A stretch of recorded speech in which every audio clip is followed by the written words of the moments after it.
Hey everybody, it's David in France here. It's a little after 6 o'clock in the morning, and today we're going to be checking out a one-cow dairy farm. And if you have a homestead, or you want to have your own milk, you know, you're not going to have 20, 50 cows. You're going to have one cow is going to have not only all the milk you need, but more than all the milk you need. So, you know, how do we do that? We're going to take a look at it right now. You know, what equipment do you need? How can you get it done? You know, one of the nice things is in a dairy farm, you know, as soon as the calf is born, it's going to be taken away from the mother so that, you know, so they can milk the cow. But it's the cow in the stall. She wants to be milked and get out.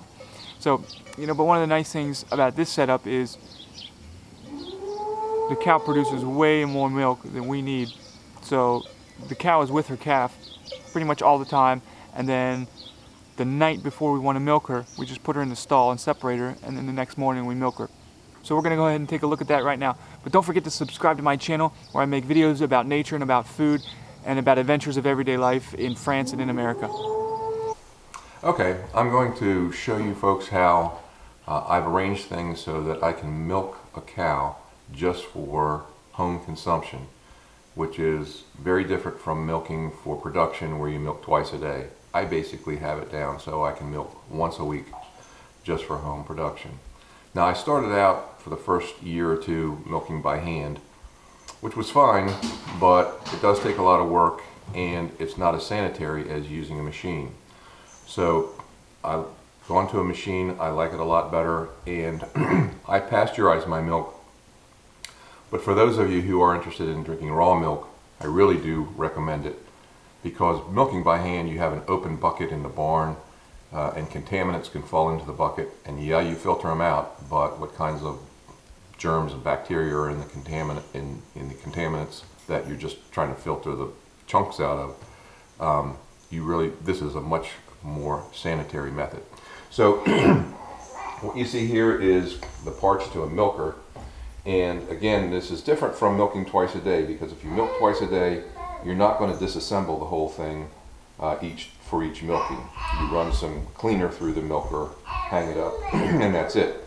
But since I milk once a week, I go ahead and disassemble so that there are no moisture trapped in pieces that can get bacteria growing in it and so on. So now I'm going to assemble the milker and go down and milk the cow. Oh, one thing that not all of these small milkers have is an inline filter, but I got this after I bought the milker, and it's a really good thing because now I don't have to take the bucket of milk and strain it through a filter. I can put it directly into my final container if I wanted raw milk, or in my case into a pasteurizer. So this is an inline filter. You can get a stainless steel one or the less expensive plastic, and I prefer the plastic because you can see it, the milk going through, and if there are anything being trapped in the filter.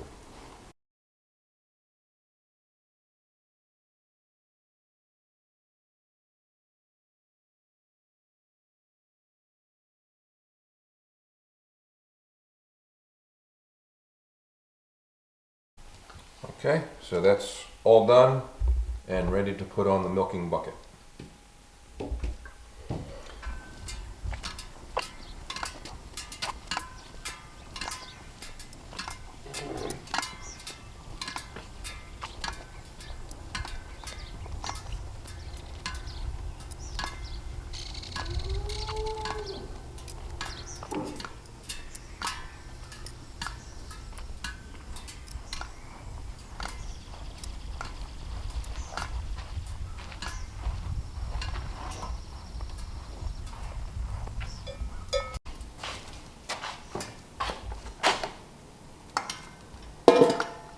So when I was putting the milker together, I explained that the way I've arranged things is to be able to milk once a week just for consumption. Obviously, that's how do you do that when you've got a cow that's farmers normally milk twice a day to keep the milk flowing. What I do is I keep the calf on the cow, so the cow and calf are together out in the field all week long, and then I bring them in and separate them for 12 hours. Bring them in the evening and then milk in the morning. So she's got milk, and then I put them out together again when I'm done.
So I've got her tied up. First thing I do is wash off her udder and tits with a iodine wash, specially formulated for dairy for this purpose. This does the obvious of cleaning any manure or any other kinds of contaminants, bacteria off of the udder, but it also stimulates the milk letdown so that she'll be all ready to give milk when I put the milker on her.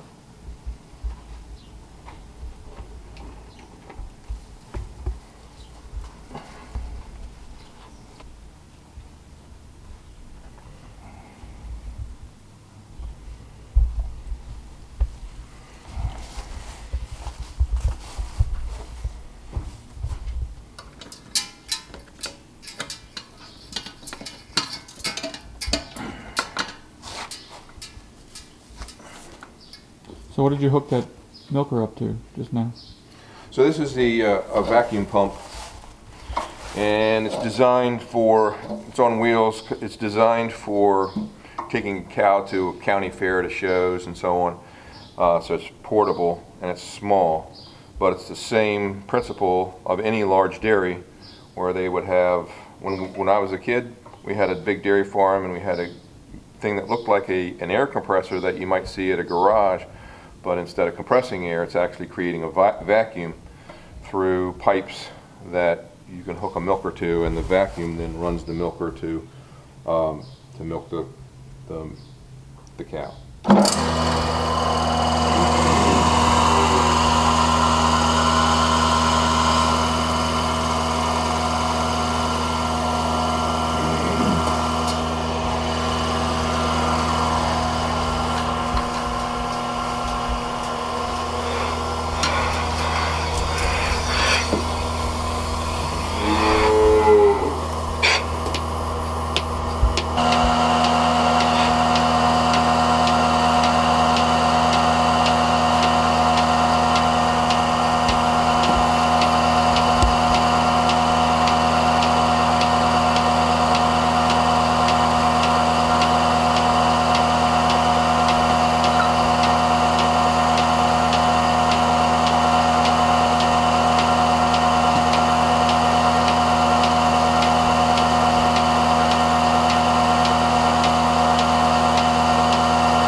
So what kind of cow is this? This is an Ayrshire.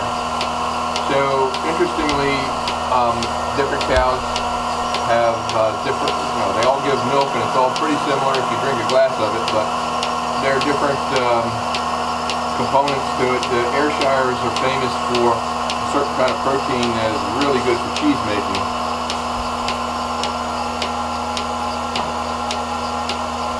But you'll find these off breeds, these are not the breeds that give the greatest volume. Holstein, the black and white cows that you see, give the greatest volume, and that's, if you go buy milk in a store, what you're going to get is Holstein milk. And I find that these cows, I have an Ayrshire and a Jersey, and their milk is just so much better than Holstein milk, which is just, to me, I guess the description would be more watery than this milk.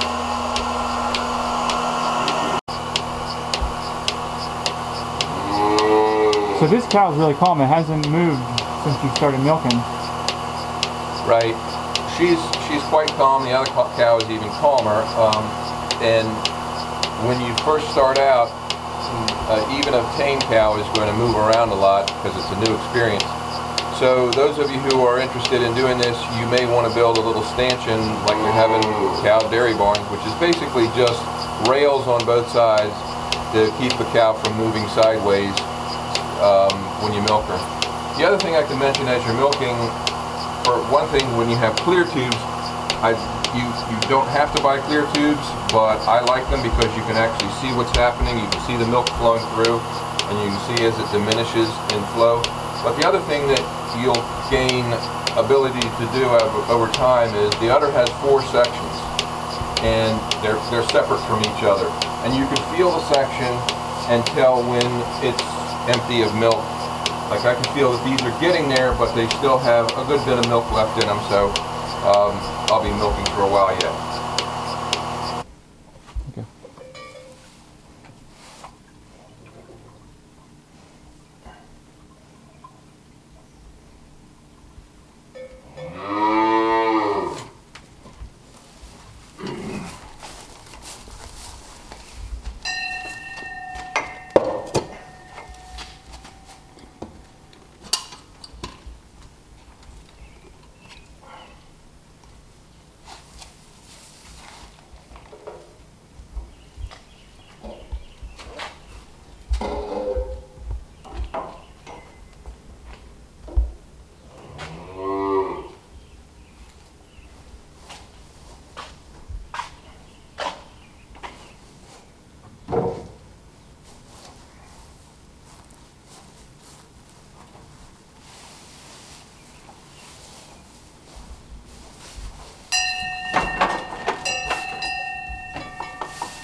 You want to film the reuniting? Yeah.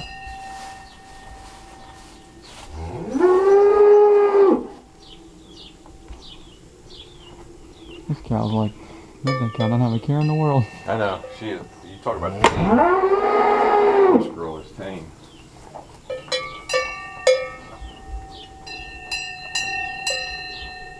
Now that we're done milking, we're gonna let the calf back out on the cow.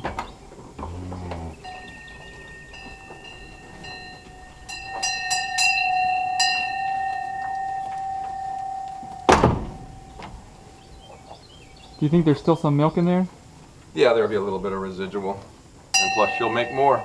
Well, she's good, but that calf is going straight for the udder.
Okay, take the milker off the bucket and see if we got some milk.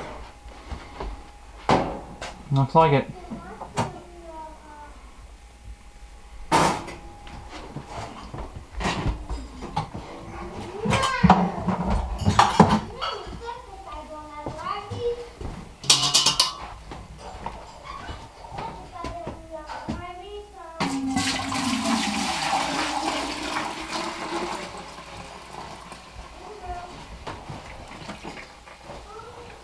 Well, made perfect.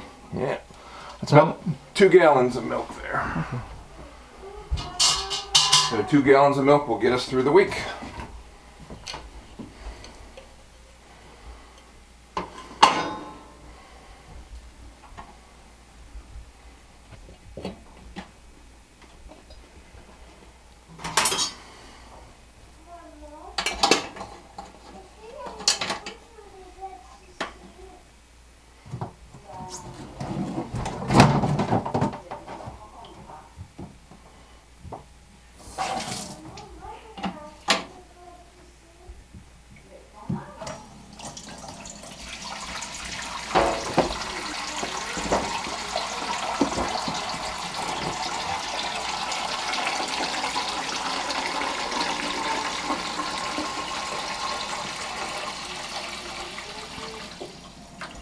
So how long will this stay in the pasteurizer?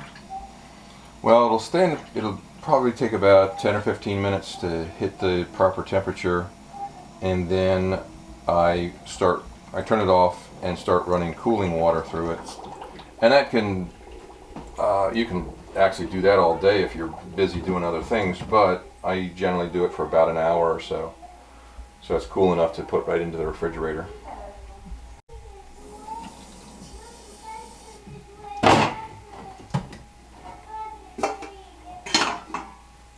And that's it. Cool. Thank you. A few little things it picked up. So there's the filter. You can see there's a few little impurities it picked up that it filtered out before going into the bucket. That's pretty clean. It's quite clean. It's like I said, it's having a electric milker is a lot cleaner than milking by hand. So when my dad finished the pasteurization, I forgot to turn the microphone on, so there's no sound on any of this, but basically he's just showing you what he does once he's pasteurized it, which is he brings it over and like some people in our house like skim milk and some people in our house like whole milk.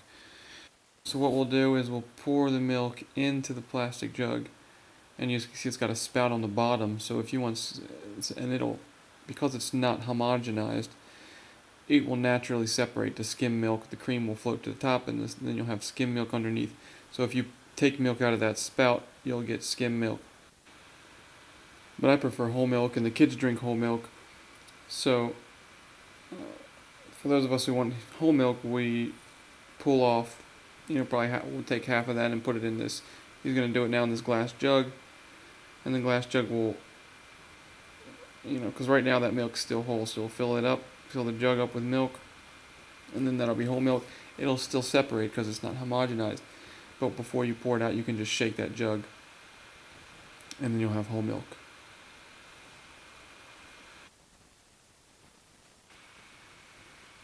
And then just one more thing before we end the video. We're going to put up a video in a couple days about actually using this milk to make yogurt. So what my dad's doing right now is actually taking some of the leftover milk from the last milking and putting some of the new milk on it, and he's going to use that milk to make some yogurt, and we'll do that in a new video which we'll put up later. So that's it. I hope you liked the video. Sorry for the sound at the end. If you have any questions, go ahead and leave them in the comments, and we'll respond to them. And again, don't forget to subscribe so that you don't miss any of our future videos. And thanks for watching.